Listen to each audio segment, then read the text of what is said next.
भोपाल में प्रशासन के तमाम प्रयासों के बावजूद शहर में प्रदूषण स्तर में सुधार नहीं हो रहा है। शहर के अलग अलग क्षेत्रों में 300 से अधिक एक्यूआई दर्ज किया गया है।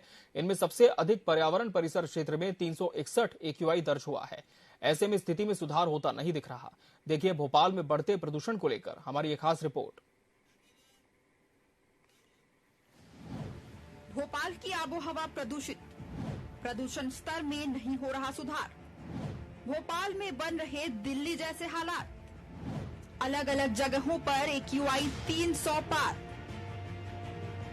प्रदूषण को लेकर भोपाल कलेक्टर आशीष सिंह ने कहा कि प्रशासन प्रदूषण को लेकर सख्त है। लगातार वाहनों के पीयूसी चेक किए जा रहे हैं। अभी कमर्शियल वाहनों की चेकिंग हो रही थी और अब प्राइवेट वाहनों का भी पीयूसी चेक किया जाएगा। जहां धूल है वहां नगर निगम की स्ट्रीट स्वीपिंग मशीन से काम किया जा रहा है। नगर निगम की तरफ से जल छिड़काव भी किया जा रहा है।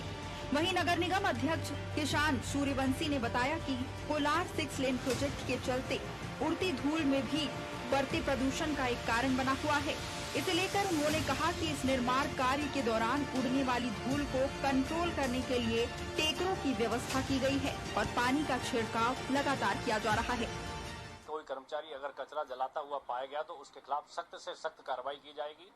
एएचओ पे भी कार्रवाई की जाएगी जिनके जोन क्षेत्र में इस प्रकार की शिकायतें आती। एक दूसरा, नगर निगम पानी के छिड़काव के माध्यम से जो डस्ट पार्टिकल या धूल उड़ती है उसको भी नियंत्रित करने का काम कर रहा है। भोपाल का वातावरण अच्छा रहे, पर्यावरण अच्छा रहे, इसके लिए नगर निगम भोपाल संकल्पित है। बहुत लार्ज स्केल पर हमने प्लांटेशन भी समय समय पे किया है और भविष्य में भी इसको करते रहेंगे। तो हमारे सार्थक प्रयास लगातार हम कर रहे हैं। देखिए, पोल्यूशन पे जो बात है कि हमारे जो 3 अलग अलग कारण निकल कर आए थे उन पर सभी लोग अलग अलग तरीके से काम कर रहे हैं और चाहे वाहनों से निकलने वाला धुआं हो उस पर पीयूसी के माध्यम से कंट्रोल करने की कोशिश कर रहे हैं। जो धूल है वहां पर नगर निगम की जो स्ट्रीट स्वीपिंग मशीन्स हैं उनके जो फेरे हैं उनका प्रति किलोमीटर जो उनका होता है उसको बढ़ाया गया है। नगर निगम की तरफ से वाटरिंग भी करी जा रही है। जहां तक तंदूरों की बात है तो जो बिना चिमनी वाले तंदूर हैं केवल उन पर कार्रवाई करी गई है। शहर में सांस लेने के लिए साफ हवा भी नहीं मिल पा रही है। इस वजह से पिछले 10 दिन के भीतर फेफड़े और सांस की नली से जुड़ी बीमारियां तेजी से बढ़ रही हैं। निजी और सरकारी अस्पतालों में मरीजों की संख्या दोगुनी हो गई है। डॉक्टर राकेश श्रीवास्तव ने बताया कि पॉल्यूशन की वजह से लगातार सांस के मरीज पहले की तुलना में बढ़ रहे हैं। उन्होंने कहा, शासन की तरफ से जेपी हॉस्पिटल में पल्मोनरी मशीन दी गई है। सांस की परेशानी वाले मरीजों की जांच निशुल्क की जाएगी। इधर क्षेत्रीय प्रदूषण कंट्रोल बोर्ड के रीजनल मैनेजर ब्रजेश शर्मा ने प्रदूषण को लेकर कहा कि प्रदूषण को लेकर वैज्ञानिक स्टडी कराई गई थी ताकि स्रोत का पता लगाया जा सके कि किस वजह से पोल्यूशन बढ़ रहा है। इन सब के निराकरण के लिए सभी स्तर पर प्रयास किए जा रहे हैं। 10% लगभग मरीज बढ़े हैं। इसमें आंखों से संबंधित, सांस के, अस्थमा के मरीज बढ़े हैं। जिसमें क्या हो, जब मौसम बदलता है तो इस समय मरीज जरूर बढ़ते हैं। हमारे यहाँ चेस्ट फिजिशियन आ गए हैं तो चेस्ट फिजिशियन है, पीएफटी मशीन शुरू हो गई है तो उससे जो इसके सांस के मरीजों के लिए बहुत फायदा होने वाला है।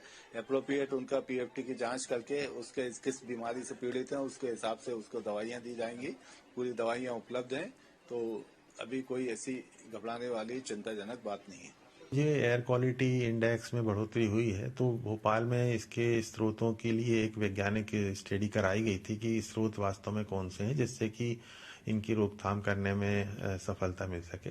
तो उसमें 3 मुख्य रहते, तो ट्रांसपोर्टेशन से निकलने वाले प्रदूषण जो है धूल कण आदि है और वाहन के उत्सर्जन, और तीसरा जो है खुले में जलाने से, कचरा जलाने से। 3 जो थे तो अभी जो वर्तमान स्थिति में आया है उसमें PM10 जो कि धूल कणों का मुख्य इसमें भागीदारी देखी गई है।